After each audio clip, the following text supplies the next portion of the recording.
Tinatalikuran mo ang Diyos, kanino ka tatalikod? Di sa sarili mo rin dahil sa iyo nakikipisan ng Diyos. Wala tayong pwedeng gawin sa Diyos na hindi tayo ang aani at hindi tayo ang tatablan noon. Sa atin din mangyayari yon. Pangalawang Samuel 7:1-2. Dahil si David ay nakatira sa isang palasyo, nais din niyang ipagpagawa ng palasyo yung kabanang tipan na sagisag ng presensya ng Diyos. Si David ay panatag ng nakatira sa kanyang palasyo.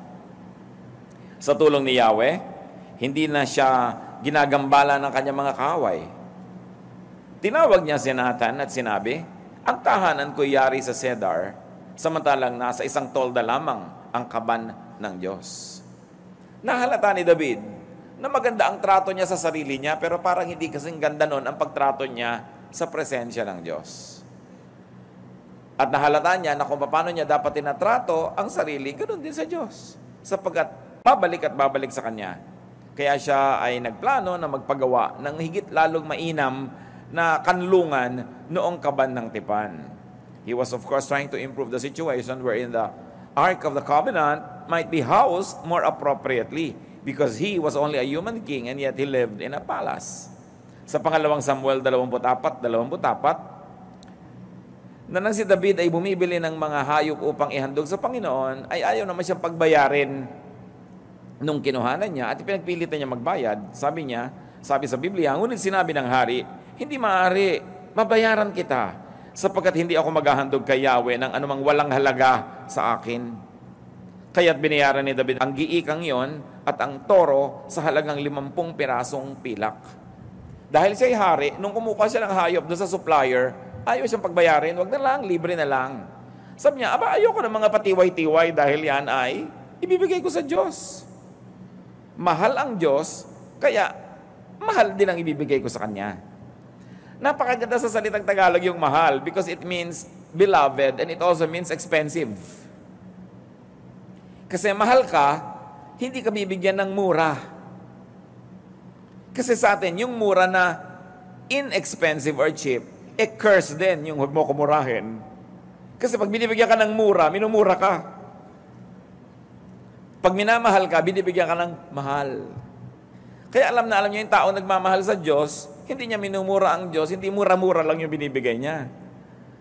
Hindi yung, offering nga pala, ano nga bang natira ko dito, yun. Kung gano'n ang trato mo sa Diyos, ang totoo lang, gano'n din ang trato mo sa sarili mo, hindi mo pinapahalagahan, hindi mo binibigyan ng mamahalin, sapagkat yung Diyos na binibigyan mo ay Diyos na nasa sayo rin eh.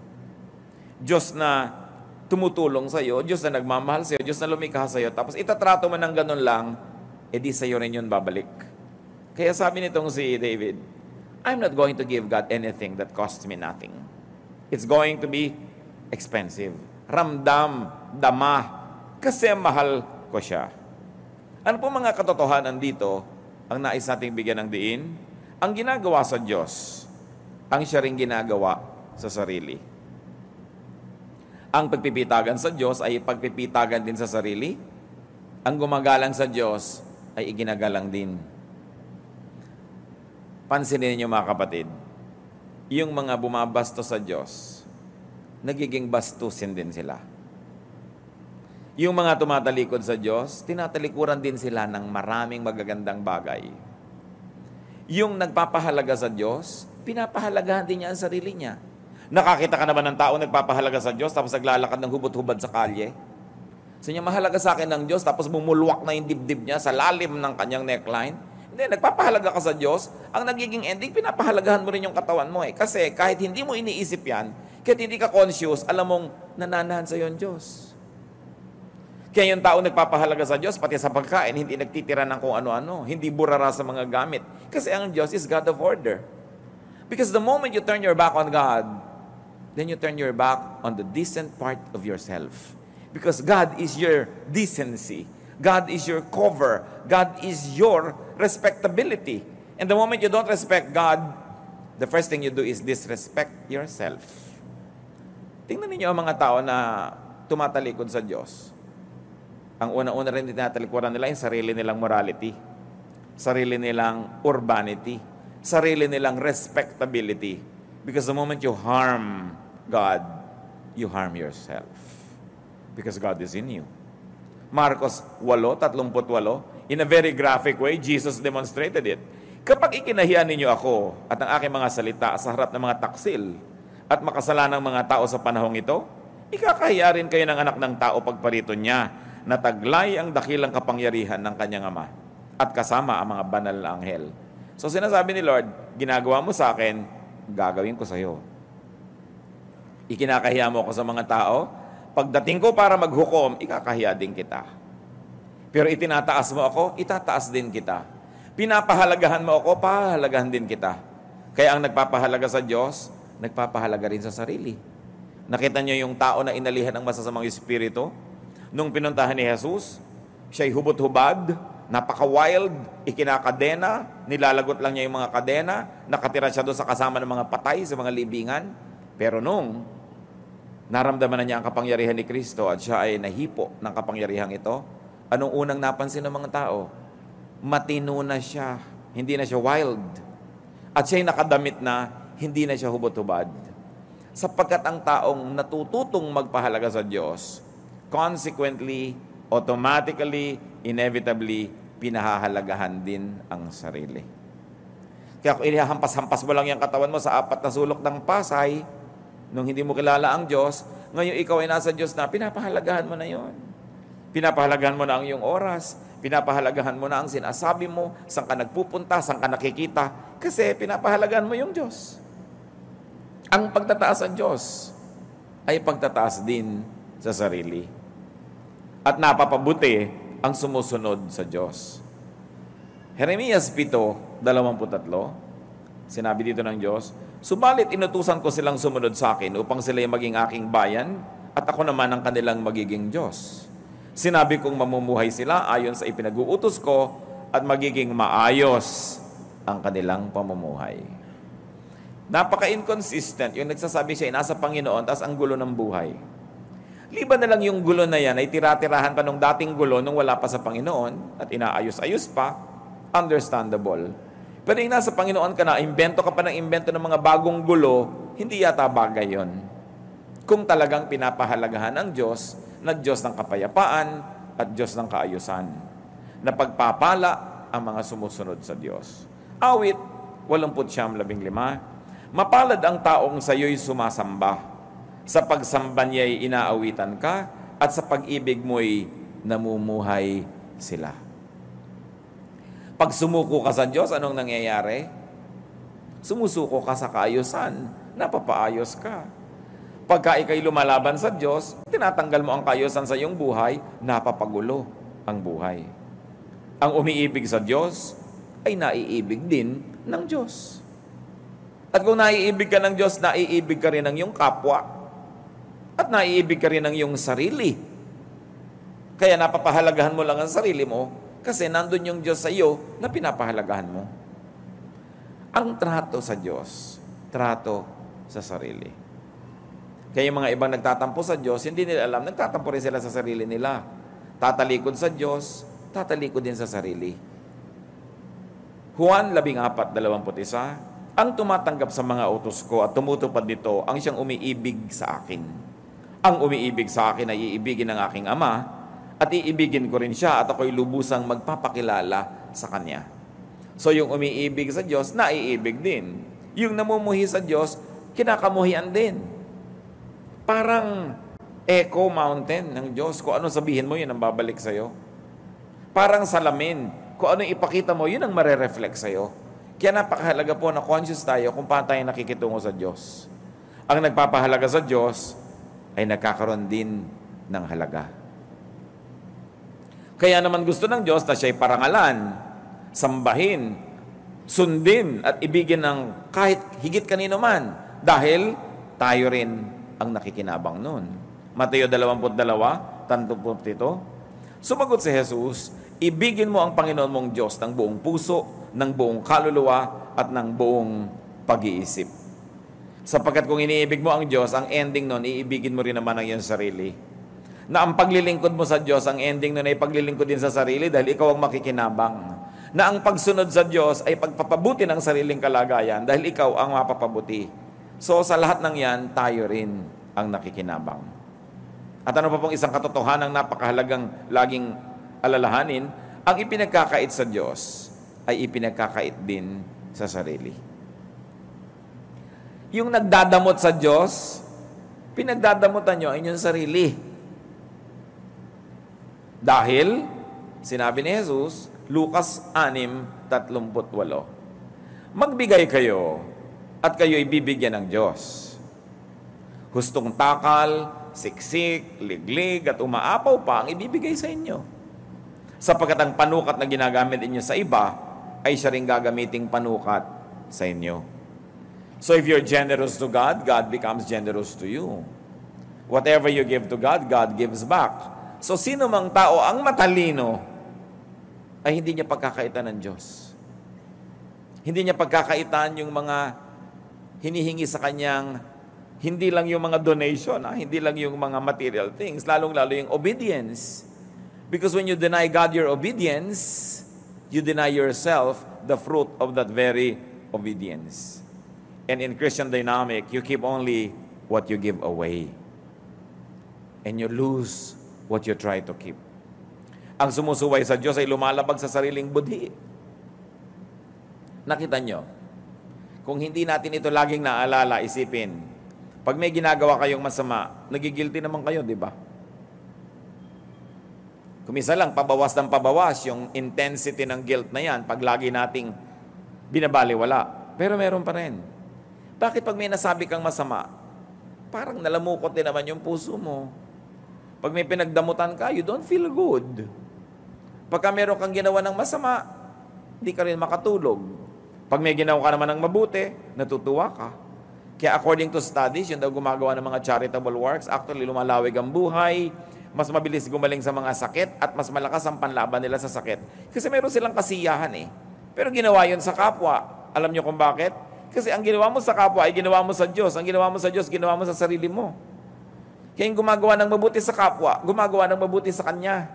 Kung hindi natin ito magawa dahil tayo banal, gawin natin dahil tayo matalino. Dahil alam mo na ang ibinibigay mo sa Diyos ay ibinabalik sa iyo. At ang sumusuway sa Diyos, kinakalaban ng sarili. Kaya may mga tao na nahahati. Hating-hati ang loob. Bakit? Kasi hindi nila sinusunod ang Diyos. Sila na naman ang nahihirapan. Hindi nila pwedeng takasan kasi nasa kanila naman ang Diyos. Sumasa atin ang Espiritu. Ang lumalayo sa Diyos ay lumalayo sa kanyang sarili. Ang lumalayo sa Diyos ay lumalayo sa kanyang sariling kaluluwa. Ang humihiwalay sa kanyang sariling pagkatao ay tinatawag nating nawawala sa sarili. Naliligaw. Naliligaw ng landas. People tell you, you are beside yourself. It's not you. So, sino po ang taong buo? Yung alam na alam niya na ang kanyang pakikitungo sa Diyos ay pakikitungo sa sarili. Kaya pinakikitunguhan niya ng mabuti ang Diyos. O kaya pinapakitunguhan niya ng mabuti ang sarili niya. Ang ending din, pakikitungo ng mabuti sa Diyos. Sapagkat wala kang pwedeng gawin sa sarili mo rin naman na hindi mo ginagawa yun sa Diyos. Halimbawa, you treat yourself so cheaply, you are also doing it to God who is in you. Hindi mo pinapahalagahan ang sarili mo. Hinahayaan mo magigbastusin ka na lang dyan. Palasing-lasing ka dyan, walang gumagalang sa'yo. Kinakaladkad mo rin sa ganong pagkababa ang imahe ng Diyos. Ang Espiritu ng Diyos na nasa iyo. Kaya ang mga kasunod nun, mga hirap ng buhay, gulo, mga kasakitan. Ang pakikitungo rin sa kapwa ay siyang pakikitungo sa Diyos, tulad ng binabanggit natin. Ang kapwa-tao rin naman natin ay pinipisanan ng Espiritu ng Diyos. Mateo 25:4. Sasabihin ng hari, tandaan ninyo, nang gawin ninyo ito sa isa sa mga alagad ko, siya man ay pinakahamak, ako ang inyong tinulungan. So what was the Lord saying? Whatever you do to the least of these, you do to me. So, gusto nating maging mabuti sa Diyos? Maging mabuti tayo sa ating kapwa. Maging mabuti tayo sa ating sarili. O baligtad rin, gusto mong maging mabuti sa sarili? Maging mabuti ka sa kapwa. Maging mabuti ka sa Diyos. Napakaganda ng Tagalog dyan, kapwa-tao. Ibig sabihin, ikaw ay ako rin. Ako ay ikaw din.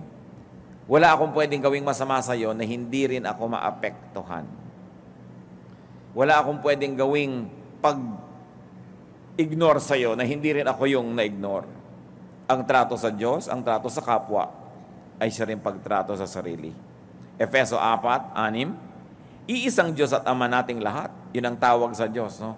Siya ay higit sa lahat, kumikilos sa lahat, at nananatili sa lahat. That's why courtesy is a very high form of religion. Yung ikaw ay magagalangin sa kapwa, naiisip mo siya, nagmamalasakit ka, meron kang pagmamahal, pagbubukod tangi sa kapwa. Napakataas na relihiyon yun kahit hindi ka pala simba.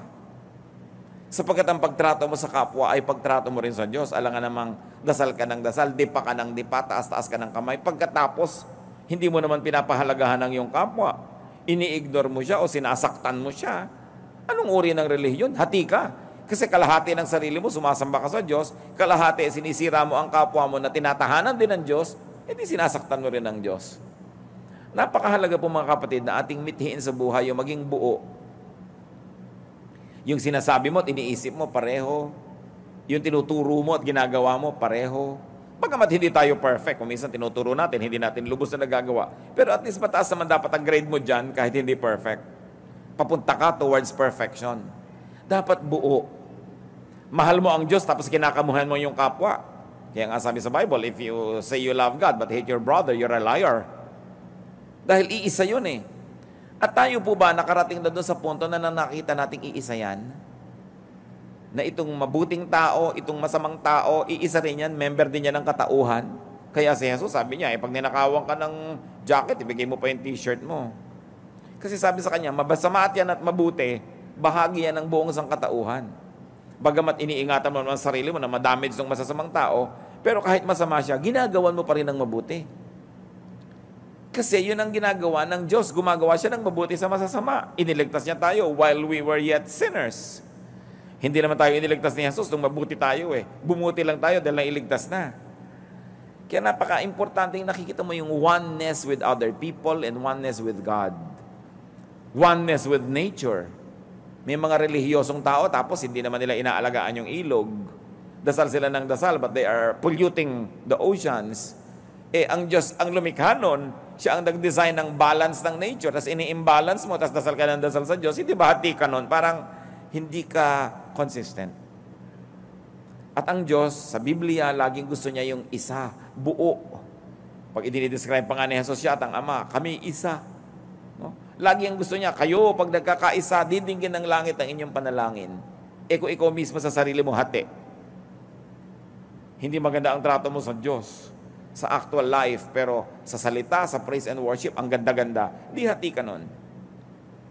Kaya sa ating kapwa, mga kapatid, makiramdam, magmahal, makiisa. That, let me say again, is a very high form of religion. Mateo 22:39, ibigin mo ang iyong kapwa, gaya ng pag-ibig mo sa iyong sarili. Magandang goal yan. Siguro sa buhay na ito, bihira yung makaka-perfect score kung meron man, bago mamatay, na talagang naibig niya yung kapwa niya, tulad ng pag-ibig niya sa sarili niya. Pero ang mahalaga, over the days, the weeks, the months, the years, umaasenso tayo dito. That we are finding ourselves falling more and more in love with people, that there's more and more room in our hearts to love people, and to love very especially the unlovable. Normal naman na mahalin mo yung kaibig-ibig, pero yung mahalin mo yung nakakainis, yun na yata ang spirituality. Na tayo'y minamahal ng Diyos kahit tayo nakakainis. Sa palagay niyo ba, hindi kayo nakakainis sa Diyos? No? Mga ugali natin, mga paulit-ulit natin mga kamalian, nakakainis yan, pero mahal tayo ng Diyos. Maulit man lang natin yon kahit na in a much, much lesser degree, na minamahal din natin yung nakakainis. Hindi yung, ang tugod mo sa nakakainis, mainis ka na nga. The only reaction mo dun sa masama, masama ka na rin. Nasaan yung Espiritu ng Diyos? Yung mai-translate natin yung mga, kung ano-anong mga religiosity sa ganong actual life. That there is more love in your heart, more room for accommodation of other people. Unang Pedro 2:17, igalang ninyo ang lahat ng tao at mahalin ang mga kapatid kay Kristo. Hindi sinabing hayaan mo na bastusin ka ng mga bastos, pero ang sabi, kahit bastos siya, igalang mo. Ikaw ang pinag-uusapan, hindi siya. nagkulang siya ng kagandahang asal, pero ang tanong, ikaw ba kulang din? Dahil hindi ko magkulang sa excuse na So, balik tayo sa ating original na pinag-uusapan, ang pakikitungo sa Diyos. Kumusta mga kapatid ang pakikitungo natin sa Diyos? Kumisan dadalaw lang yung pastor sa bahay nila, "Hoy, alisin niyo yung mga astray, darating si pastor." No? Ang Diyos nandun araw-araw, bali wala na sa'yo yon. Yun ang sinasabi natin, paano nga ba itinatrato yung Diyos? Kuminsan meron kang ginagawa ng mga kabalastugan, pero dumating ang boss mo o dumating ang nanay mo, itatago mo yun dahil gusto mong igalang yung presensya nung dumating. Ang Diyos laging nandyan, paano mo tinatrato yung presence niya? Patuloy ba tayong gumagawa ng mga pinandidirihan niya? Alam niyo kung bakit yan masama, yung gumagawa ka na nakakadiri sa Diyos? Hindi ka naman iniiwan ng Diyos Doon di tinitiis na lang niya yung nakakadiri. Mabuti pa tayo, pumunta ka sa isang banyo ang dumi-dumi, isara mo uli, umalis ka, di tapos ang kwento. Meron kang nakita biglang nakakadiri, timingin ka sa iba, yung Diyos, may iiwan ka ba nun? God fills heaven and earth with His presence. So, how do you minister to God? Na pinapaganda mo, inaayos mo yung kapaligiran mo, yung buhay mo, yung puso mo, yung isip mo na nababasa rin niya, nandun din siya, para hindi siya mandiri. Do we give God pleasure? Yung alang-alang sa Diyos, linisin natin ito. Ayusin natin ito dahil ayaw ito ng Diyos. Yung merong magugulong bahagi ng buhay natin, nasa mo alang-alang sa Diyos, iayos natin ito. Kasi ayaw niya yan Yung parang ayaw ng nanay ng ganyang ayos, darating siya, ayusin natin ito. Ganyan tayo, meron tayong respeto sa ating kapwa. May darating na bisita, nagmamadali kang ayusin ang bahay, kasi gusto mong igalang yung bisita mo. Do we give God that same treatment? Or because God is invisible, we forget that He is around, and therefore we become insensitive to God's sensibilities. And we offend God left and right. Honor God, and you honor yourself. Wala kayong makikitang tao na talagang totoo na binibigyan niya ng parangalang Diyos na siya man ay hindi nagiging marangal. Kasi pag pinaparangalan mo ang Diyos, una ka nang nagiging marangal din. Pagka pinapahalagahan mo siya, nauuna na rin pahalagahan mo ang iyong sarili. Hindi mo inilalagay sa alanganin, hindi mo inilalagay sa kahihiyan, hanggat maaari. Hindi mo inilalagay doon sa posisyon na ikaw ay magiging parang walang halaga. Pinapahalagan mo ang sarili mo. You begin to value your dignity, that you don't sell your honor just for a little pleasure or for some money. May pagpapahalaga. Violate God and you violate yourself. Wala tayong nakitang tao na vinayolate niya ang sarili na hindi muna niya vinayolate ang Diyos. Kaya yung relasyon natin sa Diyos, ang totoo nun, relasyon natin sa ating sarili. Kaya anong tawag doon sa equivalent ng mga English na born again? Hindi ba pagbabalik loob? Bumalik ka lang doon sa loob mo. Nasa loob mo kasi ang Diyos Pagkatapos lumalayo ka doon sa kalooban na yon, pero nakita mo na kailangan mong magbalik loob, that's why nagbabalik loob ka. Yung kalooban mo, ibinabalik mo sa Diyos, o kaya ikaw mismo bumabalik doon sa kalooban mo na nandun ang Diyos. It's very profound. Yung mga very deep theological phrases na yan and terminologies exist in our languages. Because our ancestors had always understood God and they're very, very spiritual. Although devoid probably of the religious labels that modern religiosity will want to see, but our ancestors knew that to return to God, kailangan ka magbalik loob. Kailangan ka maghunos dili, magbago ng pag-iisip. Kailangan kang mag-isip-isip. Paano natin tinatrato ang Diyos? Pinahahalagahan ba natin? Itinataas? Iginagalang? Minamahal? Kasi ito rin ang mangyayari sa sarili mo. Ama namin, kami po ay humihingi sa inyo ng karunungan. Napakaraming pwedeng pag-aralan sa buhay. Napakaraming laman ng Biblia, napakaraming topics. Pero gusto naming unahin, Panginoon, itong mahalaga na kung sariwain namin, reviewin kung paano namin talaga kayo tinatrato. Hindi yung kung paano namin pinapackage ang sarili namin bilang mananampalataya. Hindi yung kung paano namin inaayos ang salita namin nadidinig ng kapwa-tao. Kundi, paano namin kayo pinakikitunguhan